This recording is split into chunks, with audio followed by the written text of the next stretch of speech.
Hello, I'm Dr. Tom, and I'd like to welcome you to this Friday's update. And I would like to begin today with reminding you of the past. An exercise I asked you to talk about, or to think about, or to call someone, or to contact, to reconnect with someone from your past. An exercise that I asked you to do a couple of weeks ago, and thank you for the feedback. Thank you for the encouraging stories and the feeling that is created, because this exercise is about the feeling.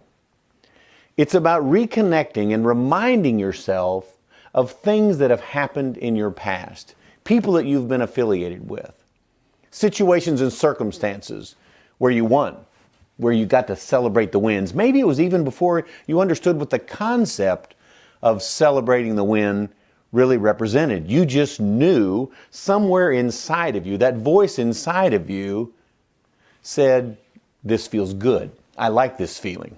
I could do this feeling more often. As a matter of fact, I'd like to do this feeling more often. And I asked you to do that exercise because Blaine and I and Dr. Ted have been talking about it and how it impacts people when they go back, because most people start with pleasant people to reconnect with, pleasant circumstances, pleasant situations.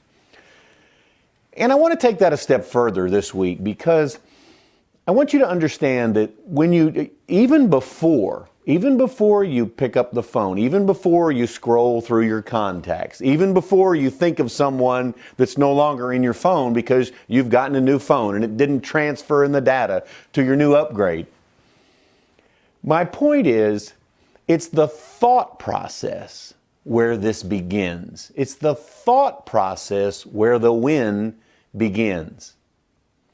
Let me give you an example of how thoughts are things, and how thoughts can come to fruition, and how thoughts that when you put them into the ethos, when you put thoughts into the universe, when you put a desire out there, when you ask a question, you never know how long it's going to be before you receive your answer.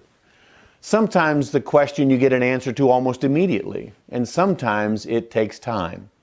Sometimes it takes years, sometimes it takes decades. And this week, as you know, I've been in Europe. I've been back in the country for a few hours, and I wanted to make this update for you today and share a story with you on something that happened while I was in Paris. And this story is related to the story that I told you last week about the apple, about cider, and about nutrition, and about raising a family, and about those memories of your mom and your dad. And this particular story started over 20 years ago.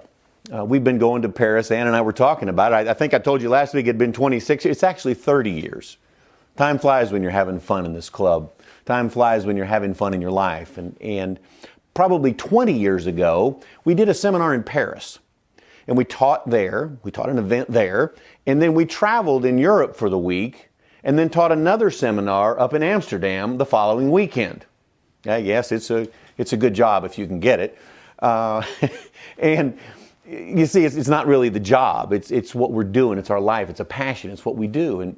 And on this particular trip, on this particular week in between the events on the weekends, we were going through Germany. And we came over a mountain, and I can remember this like it was yesterday. We came in, and as we crested the hill, the top of the mountain, as we crested that and started down into a valley, it was so picturesque. It was in the springtime. It was like a storybook. It was like a fairy tale.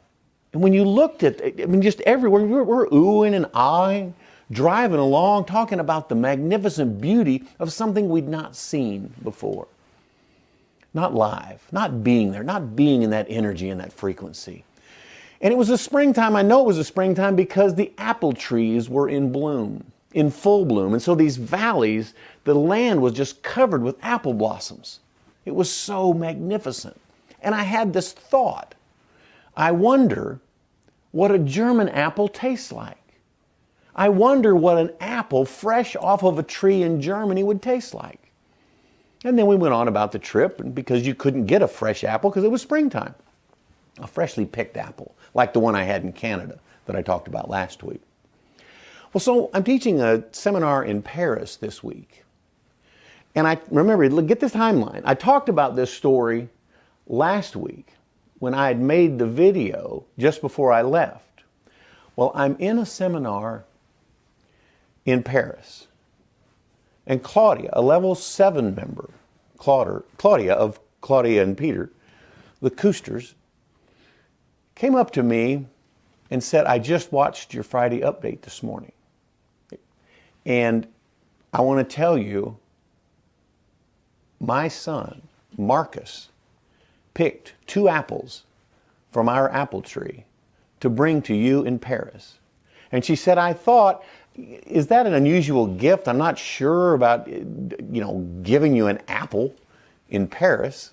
Little did she know that I had asked for that apple 20 years ago. I'd asked to taste that apple. Many of you may have met Marcus. He was in the youth program in Chicago. This is the beauty of training the youth, getting them in tune with the ethos, getting them in tune with the planet and the frequency and the vibration of moving the ball forward. What a beautiful family to grow up in. And so he sent that apple, those apples, to us in Paris, not knowing any of this story. Thoughts are things. The things you think and your desires you place out into the ethos, into the universe, they will be answered. Pay attention to the answers. Pay attention to the signs. Be alive. It was a beautiful culmination. And I will tell you, the apple, I asked her, I said, what variety of apple is this? Is it like a Jonathan or a Gala, or what kind is it? And she says, I'm not really sure. And I said, well, then it's a German apple. And so now life is complete. I have tasted a freshly picked German apple from a tree and a gift and an apple of love. And it was spectacular. And that crunch that I described, it was there. It was magnificent. It was magnificent. So this week also I wanted to let you know that Stefan Patnode, as a follow-up again, that buzz continues.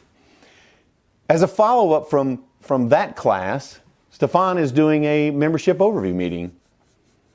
Yes, he's not just putting on an event for Gen members, he's actively recruiting in the club. This is, again, another beautiful spot. The details, go on the website. We have a spot where you can look at upcoming events. It's a part of the upgrade that we're doing in our very own website. It's spectacular. It will be listed there, the times and the places, locations, those kinds of things. So congratulations on that. There are plans for future events happening in Germany. We talked about doing things in Paris while I was there this week. There is tremendous growth. As a matter of fact, the Level 2 Success Mastery course has been added to the website in French. The translation is done. Next week, Level 3 will be there, and we will be continuing to add that information for those of you who speak French.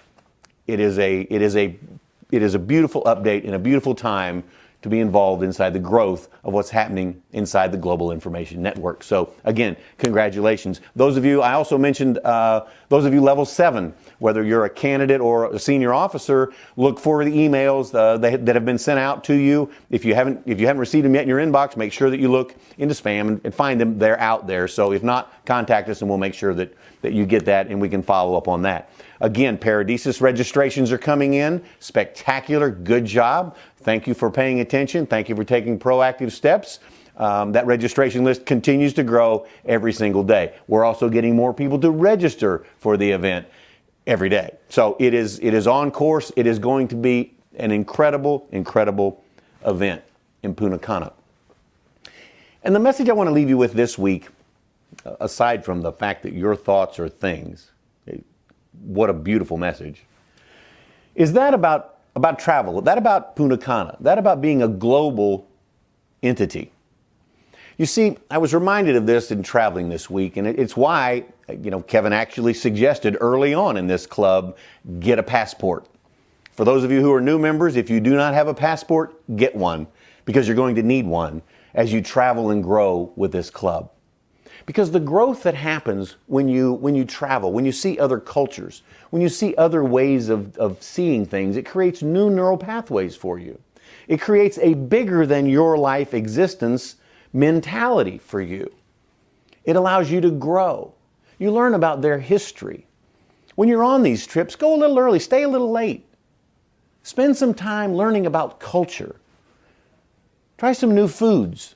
I did that this week in Paris. Try some new wines. Learn some new things about different varietals in Europe. Grow. Pay attention to their history. Listen to where those people come from. What is the history of their race? What is the history of their country? What struggles have they been through to be able to accomplish what they now have as home? They come from a different perspective, and sometimes we all need a little different perspective. Sometimes we get so caught up in the moment. We get so caught up in what we feel and what we think is such a big deal. It's all consuming. Because we're stressed to the maximum with all of the input that's available to us, from our cell phones to televisions to computers. All of this information bombarding us decreases our tolerance for it. And so we get caught up in our own world, and we are unable to detach from that outcome. And when we do, it becomes this big deal. It's really bigger than it is. Stop and think about the times in your life when you've been upset about things, only to a year later go, why was I so upset? Why was I so emotionally charged about that? What tripped my trigger? And what did I learn from that experience so that I can grow, so that I can be a better person? You see, that's all part of what happens when you travel. You get a new perspective. You become more worldly. You become more global. And you become a bigger part of the global information network. And for that, on behalf of Blaine and Dr. Ted and myself, I want to congratulate you on that. I want to congratulate you from stepping out of your box, out of your life, out of your involvement in who you are, and learning more about who you can become. Who you can become. That's the journey that we're on together inside the Global Information Network. And I'm proud to be a part of it with you. And that's our Friday update for October the 19th, 2018. I'm Dr. Tom Morter. Until next week, I hope you have a spectacular week.